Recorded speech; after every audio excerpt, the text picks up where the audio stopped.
and Health and Wellbeing Network. There was an event last year that I couldn't make because of my own health issues, but hopefully make many more. But I've watched the talk that you've done online. Oh right, is this the event at Oxford in November? Yeah. No, it's interesting. I had a Pluma Visiting Research Fellowship, and what I will say to black women and black researchers is to look out for where there are fellowships. Now, I actually didn't know about this fellowship scheme at all until a friend of mine from the Caribbean, Udine Barreto, was going to St Anne's College to give a formal lecture, and she invited me to the lecture. And then after, as is the case with a lot of Oxford colleges, after the lecture there's a meal, and I happened to sit next to the principal of St Anne's College, Helen King, who was really interesting actually. And so we had a conversation, and then she told me about the Pluma Fellowships. Now, had I not been in that setting, I wouldn't know anything about Pluma Fellowships. So I applied for one and I was nominated, and what happens is that you get a term where you have to be resident in Oxford, and you can then pursue your own research interests. And obviously my research interests were around black women's health. So one of the first meetings that I had when I had my term there was with the Centre for Personalised Medicine. And I have to say they were really supportive, and I said what I would like to do is to organise a conference for black women at Oxford. And they said yes. And so we had that conference last November. And what I did at the conference was to bring together, I guess that's part of my approach, is to bring together different groups of people. But also, as the speakers, I wanted to bring together recent kind of younger activists with older activists like Elizabeth Anyonmu and Dawn Edge, who's working around mental health in Manchester. So we had a platform of people who had all done work, who were all activists in different ways. Because what I also didn't want to do was just to focus on the problems and the issues, which were important. But I also wanted to demonstrate that as black women, we're not just kind of accepting the problems and the issues, we're actually doing something about it. I mean, the young women from 5 Times More, they've done so much work around maternal mortality, and they kind of worked in a different way, because I think we all work in different ways, and their approach was to address the politicians, the policymakers head on. And so they set up a petition, and they set up the petition before COVID and got 100,000 signatures. And then during COVID, the whole thing was suspended. And then after COVID, they had to get more signatures. The 100,000 they'd already got were not counted. So they had to go out and get more signatures for a petition to have a parliamentary debate on maternal mortality. And they got 160,000 signatures. And so we had, for the first time, a parliamentary debate on black women and maternal mortality. And I really, I can't salute them enough, actually, because they really worked to do that. Yeah, I remember that. And it's interesting that you touch on activism. Do you consider the work that you've done over all these years activism? Because I think there's a relationship that people have to that word and the work that they do. Yeah. And I'm interested in your approach to it. Yeah, it's interesting because I think previously I might have thought that activism was what I was doing early in my career, where I was working with local communities. I want to be able to cut all these bits out. Okay.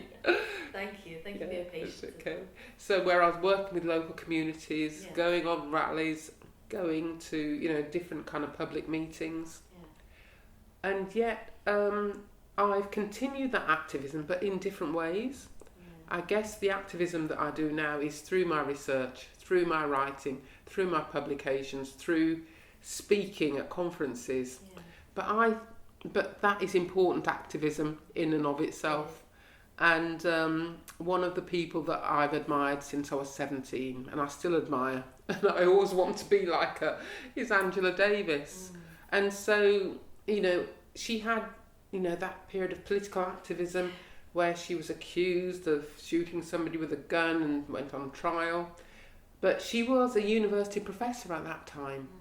And since then, she's, you know, spoken at different kind of events. She's written a lot. She's talked about, you know, particularly the criminal justice system in the US. But she's also talked a lot about health. Yeah. And I think what is important is that we do see health in the context of people's lives, of everyday lives. And I know your focus is on mental health, but I don't think that we should see such a distinction between physical health and mental health, because any physical health that you have has mental health implications. Absolutely. Absolutely. And I think it's the idea that, I mean, systemic racism is a public health crisis. It is, I agree, absolutely. It is a public health crisis. Yeah. And so at the Open University, I chair a public health module, and they stopped the public health module in the year that we had COVID because we didn't have enough students. And then they decided to reinstate it. Yes. And so I then became module chair, and I was really pleased because I thought, at last I can actually make sure that anti-racism and an intersectionality informed approach runs through the module, and that is what we've done. And we've said that that health, you know, racism is a public health issue. And I mean, it's been helped really by the Faculty of Public Health recognising and articulating that racism is a public health issue. So even for those people who might be a little bit antagonistic towards this view, the Faculty of Public Health have designated racism as a public health issue, and therefore, you know, it is. Yeah. So, you know, and I've discussed how systemic racism runs through society and affects the health of black populations. So I guess what I'm starting to see lots of different things more recently. I'm seeing a lot more black women taking up particular causes: hysterectomy, menopause, you know, mental health. And what's important, so if we take something like hysterectomy, you can't divorce hysterectomy from the mental health of black women, because, you know, the problems that women may have with fibroids has mental health consequences. And, you know, a lot of women have realised that black women have realised that the health service is doing nothing about this, and therefore have set up their own support groups and focus groups and groups to give resources and information.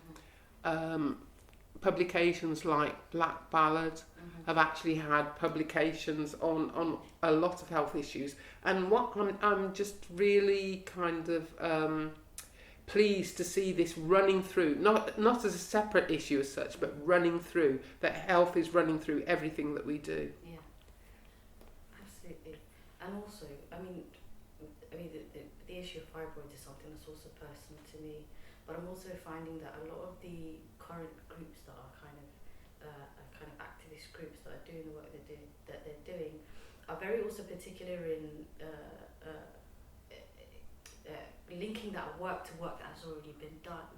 So a lot of the work that you guys were doing under Primavera in the 80s, a lot of the work that was happening in the 90s, and actually I want to ask you about Afia Trust and the work that you were doing there. Okay. If you could talk a bit more about that. Okay, so, oh gosh, this is going right back to the 80s. Okay, I've got two children, one that's 36 and one that's 32, and I think these are in the days before children. So, the Afia Trust. What happened with the Afia Trust is that the King's Fund had identified there was an issue in relation to black communities and health. And they put out a call for people to do some research and policy development on black health issues. And I think I worked with a group of consultants, And so we put a bid together, and we actually got the contract. I remember because it was in the 80s, because I was working with Sandwell at the time, and they kind of agreed that I could do this work. And I mean, first of all, it was about collecting the evidence around black health issues, and then what we wanted to do was to set up a Black Health Foundation. Right. So I then had discussions with different funders, and Nick Gleeson, I'm afraid he's got a lot to answer for, because I don't know whether you remember, with Barings Bank. So I had a meeting with Barings Bank just a couple of weeks before the whole bank collapsed, and they were interested in funding the Black Health Foundation, and then the bank collapsed.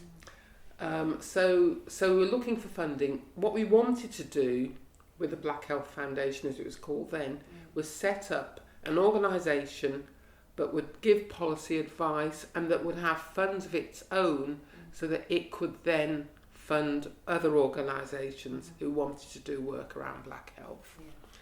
And I worked, so we were setting up the organisation, and we had to looked for a name. And I remember we had appointed Valerie Amos as our chair for the organisation.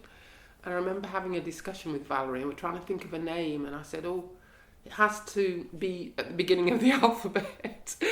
It's funny actually how you start to become very systematic about, why you name things in certain ways. So we were looking for a name that began with A. And then I can't remember. I think I was looking in, because I'd just had children. I'd got books with children's names, and I went into one of these books, and there was the name Afia, and then when I actually explored Afia, it means health and well-being in Swahili. It means health and well-being in Somali as well. Right, so that was how we came to the name Afia. So the Afia Trust was set up, and we appointed a director whose name I've forgotten now, but actually she's a black woman from Wales, and it got some funding, but it didn't get the funding that we'd hoped, because we hoped it would get millions, so that it would then be able to give funds out to other organisations. And I think that's perhaps one of the sadnesses I have, that the Afia Trust became dependent itself on getting funding for specific pieces of work. And I know that it still exists, but now it's focused a lot on carers, which is an important issue, but it's not a policy-making organisation, which we hoped it would be. Do you find a lot of the work, it was hard to kind of push the needle on health policy during that time? Yeah, I think it is, and I think it still is hard to change health policy. I mean, as we're seeing in relation to black women and maternal mortality, we actually need to get, because it is to do with systemic racism within health services as a whole, and specifically within maternity services, and we have to change, those services. Those services, were designed for white women, but I would argue that a lot of white women don't benefit from appropriate maternity services either. I think if we could actually effect change to make it better for black women, it would actually improve for all women. Yeah, absolutely. So I think it's difficult to get policy change, but I think that's one of the other areas where 5 Times More have been working. They've been working with the Royal College of Gynaecologists, the Royal Midwives Association, to make sure that people are more aware. And by people I mean not just, I think it's 2 things. Black women are more aware, so we as black women are more likely to challenge the services that we're getting, and to complain about inadequate and inappropriate services, and at the same time working with health workers so that they are more cognizant of the individual racism they may face. Yeah. I mean, I think it is a systemic issue, but I think that, you know, where we have services